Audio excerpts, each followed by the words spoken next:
Nama sahabat Nabi yang bertemu dengan Dajjal adalah Tamim Ad-Dari. Kisah pertemuannya tersebut diabadikan dalam riwayat Hadis Muslim nomor 2942, Bab Qisatul Jasasah. Pada zaman Nabi sendiri ada dua orang yang diidentifikasi sebagai Dajjal. Permaisuri anak kecil laki-laki dari keturunan Yahudi dengan sifat-sifat Dajjal, dan yang kedua adalah sosok yang ditemui dalam kisah Tamim Ad-Dari tersebut. Kala itu Tamim tengah melakukan perjalanan pada suatu pulau. Di tengah perjalanan, Tamim melihat hewan aneh yang menyebut dirinya sebagai mata-mata dari Al-Jasasah. Kisah pertemuan Tamim dengan Dajjal tersebut diceritakan kembali oleh Rasulullah sahabat dia saat melaksanakan sholat berjamaah. Rasulullah pun duduk di atas mimbar dan bertanya, "Tahukah kalian mengapa kalian aku kumpulkan?" "Allah dan Rasulnya yang lebih mengetahui," jawab para sahabat. Selanjutnya Rasulullah bersabda, "Demi Allah, sebenarnya aku mengumpulkan kalian bukan lantaran untuk memberi kabar gembira atau kabar sedih. Aku mengumpulkan kalian karena Tamim Ad-Dari, seorang laki-laki yang semula beragama Kristen, datang untuk berbaiat dan masuk Islam.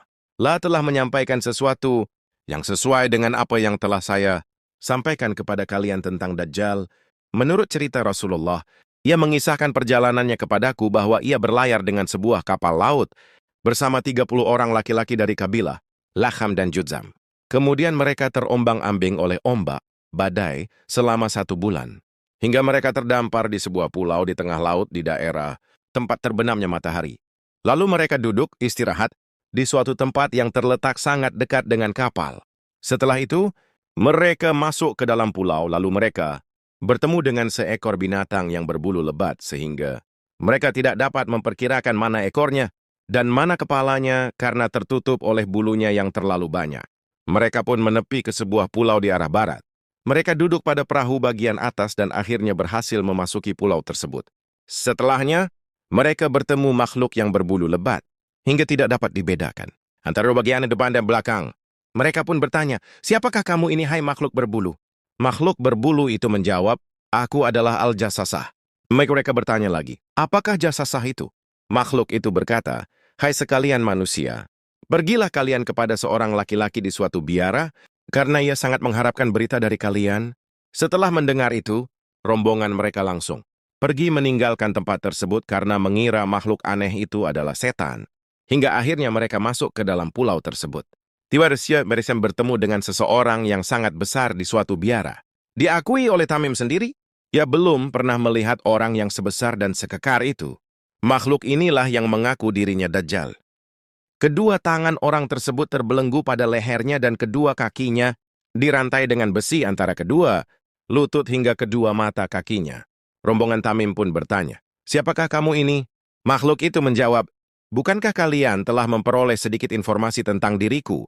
Maka sekarang beritahukanlah kepadaku siapakah kalian sebenarnya." Tamim dan kawanannya menjawab, "Kami adalah orang-orang yang berasal dari Arab. Kami berlayar mengarungi laut dengan menggunakan perahu. Kemudian kami terbawa ke tengah laut pada saat gelombang laut mulai membesar." Mereka pun menceritakan pertemuan dengan hewan aneh tersebut pada si makhluk raksasa. Laki-laki di biara itu kemudian bertanya pada mereka, "Hai rombongan pengendara perahu, beritahukanlah kepadaku tentang kebun kurma Baisan." Dijawab oleh rombongan Tamim bertanya, "Tentang hal apakah yang akan kamu tanyakan kepada kami?" Laki-laki itu menjawab, "Aku bertanya tentang pohon kurma kepada kalian. Apakah ia telah berbuah?" Kami menjawab, "Ya, pohon kurma itu telah berbuah." Laki-laki itu justru berkata bahwa pohon kurma tersebut sebentar lagi tidak akan berbuah. Ia lalu bertanya lagi, "Beritahukanlah kepadaku tentang telaga Tabariyah." Rombongan Tamim balik bertanya, "Apakah yang akan kamu tanyakan kepada kami?" Laki-laki itu berkata, "Apakah telaga tersebut ada airnya?" Dijelaskan pada laki-laki biara tersebut bahwa air telaga ada sangat banyak. Namun sang laki-laki kembali berkata bahwa air telaga itu akan habis. Kemudian laki-laki itu bertanya lagi, "Beritahukanlah kepadaku tentang seorang nabi utusan Allah yang ummi. Apa yang telah ia lakukan?" Rombongan Tamim menjawab, nabi tersebut telah keluar dari kota Makkah dan menetap di kota Yatsrib, Madinah. Laki-laki itu bertanya lagi, "Apakah nabi itu dimusuhi oleh orang Arab?" Hendama kemudian dijawab dengan, "Ya, ia selalu dimusuhi orang Arab." Laki-laki itu terus bertanya, "Bagaimana upaya nabi tersebut dalam menghadapi mereka?" Kemudian dijelaskan bahwa Nabi Muhammad yang dimaksud tersebut telah berhasil dalam menyebarkan dakwahnya. Hingga lelaki biara itu menjawabnya dengan panjang lebar, sembari menjelaskan siapa dirinya.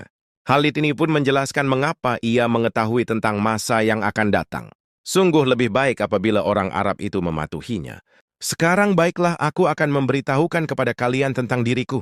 Sesungguhnya aku ini adalah Al-Masih Dajjal. Dan sebentar lagi aku telah diizinkan untuk keluar. Setelah itu, aku akan menjelajahi dunia hingga tidak ada satu kampung pun yang tidak aku singgahi dalam jangka waktu 40 malam, kecuali kota Makkah dan Taibah, Madinah. Aku dihalangi untuk memasuki kedua kota tersebut. Setiap kali aku berupaya untuk memasuki salah satunya, maka seorang malaikat akan menghadangku yang siap sedia dengan pedang di tangannya. Sementara itu, di setiap penjuru kota Makkah dan Madinah ada beberapa malaikat yang menjaganya.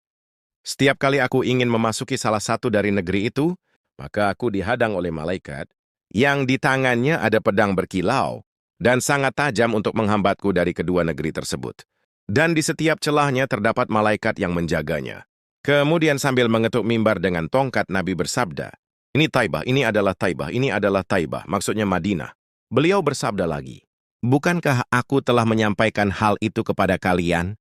Para sahabat menjawab, "Benar." Beliau kembali bersabda, "Sungguh mengagumkanku cerita Tamim ini. Ceritanya sesuai dengan yang ingin aku sampaikan kepada kalian tentang Dajjal, Mekkah dan Madinah. Ingatlah, Dajjal itu berada di Laut Syam atau di Laut Yaman. Ia datang dari arah timur." Beliau mengatakan demikian sambil memberi isyarat ke arah timur. "Ya Allah, aku berlindung padamu dari azab kubur, azab neraka, cobaan hidup dan mati, dan fitnah Dajjal yang terhapus dari rahmat Allah. Amin."